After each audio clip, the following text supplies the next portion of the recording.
because you cannot build a life that feels like you until you're willing to admit that the one you're living doesn't quite fit. That's not failure. That is clarity. And that is your moment of power. And welcome to this week's episode. I want to talk about something today that most people never say out loud, not because it's embarrassing or shameful, but because it's kind of confusing.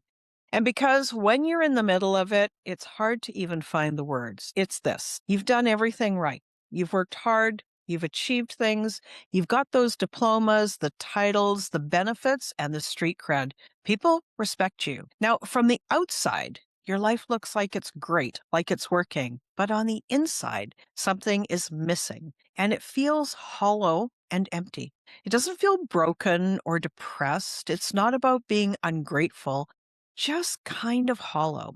Like there's something that should be there, but it isn't. Kind of like you're going through the motions of your life and everything looks good on the outside, but on the inside, it doesn't feel like you or your life. If this sounds like you, this episode is for you.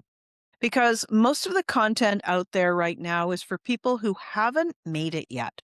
This one is for the people who have made it, and now you're quietly wondering, is this it? Like, is this all there is? So let me describe it a little bit more clearly. Because hollow is one of those words that sounds kind of abstract until you're in the middle of it. It might feel a bit numb. It's not very fun, and you don't know what you want. Nothing feels good. It's like being wrapped in a big cotton ball. Everything is muffled and distant. And your days are full, so full. Maybe you're triple booked. You've got no time to even eat or think. You barely have time to catch your breath. And you rush from one thing to the next all day long. By the end of the day, you're exhausted. But it's not the good kind of exhausted. It's the kind that is drained and lethargic. It's an exhaustion that doesn't go away. Here's the thing about being that busy. The busyness itself is part of it. Because when you slow down, you've got to actually feel what you're actually feeling. And that can be really uncomfortable. So it's easier to stay in the rush. You keep that calendar full because stopping, sitting with yourself, asking yourself what's going on feels worse than the rushing. And I know this because that was my life. I've lived it. I left a senior corporate role in 2014, and on paper, I was super successful. By every external measure, things were going great, but I felt numb and nothing was fun. I didn't even know what I wanted. I mean, I knew that I wanted a cup of coffee or I wanted to go for lunch, but what did I really want? And certainly not what was I supposed to want. Tuesdays looked like every other weekday. They were a blur. Triple booked in meetings, no time to eat, no time to pee, no time to think. Just a rush all day until it ended and started again on Wednesday, and then Thursday, and then Friday. And that was my life. And like I said, I looked really successful and it was very enviable from the outside, but that wasn't the whole story. So here's what I've noticed. Most of the conversations that we have about burnout and fulfillment, it's aimed at people who can point to something that went wrong. Maybe it's a job they hate or a relationship that ended, a crisis or an event that forced a reckoning. But the person that I'm talking to today doesn't necessarily have a clean story like that. She's not the person who's failing. He's actually doing pretty good. He's got the career, the credentials, the life that other people look at and think, wow, they've got it all together. But inside, quietly, she's wondering, how is it possible to have done everything right and still feel like this? Now, one client that I worked with, he was successful by every measure.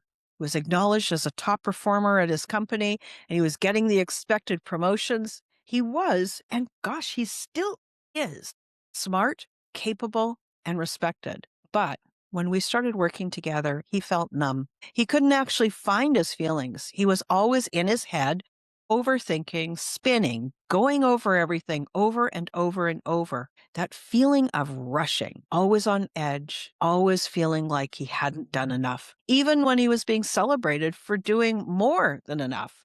Now, that acknowledgement, when he got it, it would land, but like momentarily. And then he would rush on. He would move on immediately. It just couldn't stick. He couldn't stay with that acknowledgement. When I asked him, what do you want? And I mean, what do you really want? Not what your next obvious goal is. He couldn't tell me. And that question stopped him. And that really was an eye opener. That is the hollow feeling, not knowing what you want. Not because you're unambitious or you're confused, but because somewhere along the way, you stopped checking in with yourself about what was really true for you. And now the distance between the life you're living and the life that's actually yours is so wide, you can't even see across it. Now, when that hollow feeling gets super uncomfortable, when it's uncomfortable enough, people will start to try and fix it. Almost always, we start with the outside things first. A great vacation, new clothes, a fabulous new bag or a new car, nice dinners, busy weekends, staying out, staying distracted. But underneath it all, staying busy. There's that word again, right? More busy, busy, busy, busy, because busy means you don't have to sit with that feeling. Sometimes there is a new goal.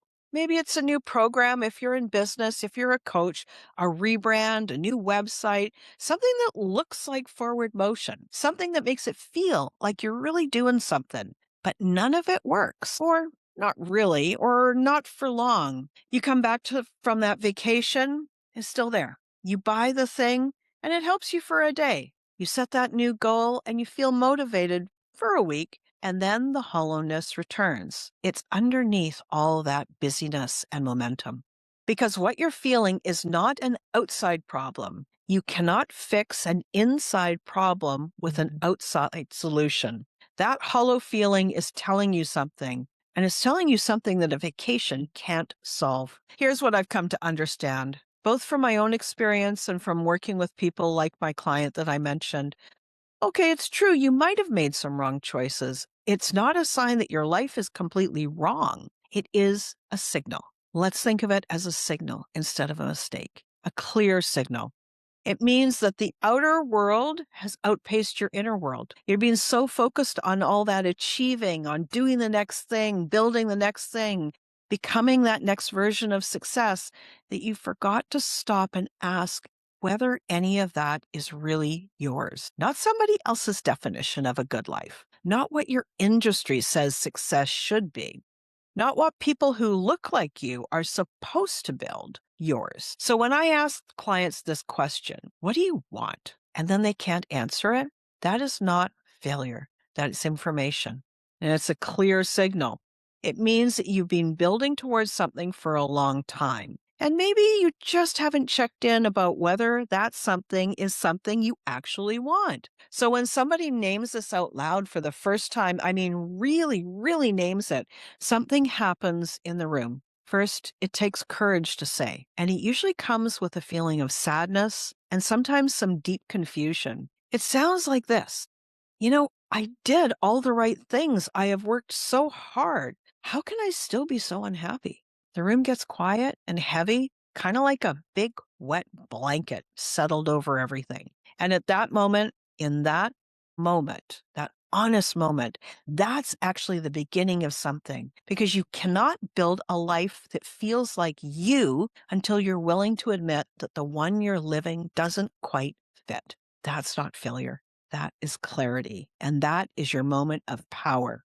So if you've been living this kind of hollow feeling, if you've been staying busy and you're too busy to stop and too uncomfortable to sit with it when you do, I would love you to try this one thing. Ask yourself the same question that I ask every one of my clients. What do I want? Not what's next, not what's the most sensible move, not what am I supposed to want, not what I should want. What do you really, really want? And then sit with it. Even if the answer doesn't come right away, even if the answer sounds like, I don't know, that I don't know is the beginning. It means that you're finally asking the right question. This is where the work that I do starts. Not with strategy, not with a plan, but with that question. What do I want?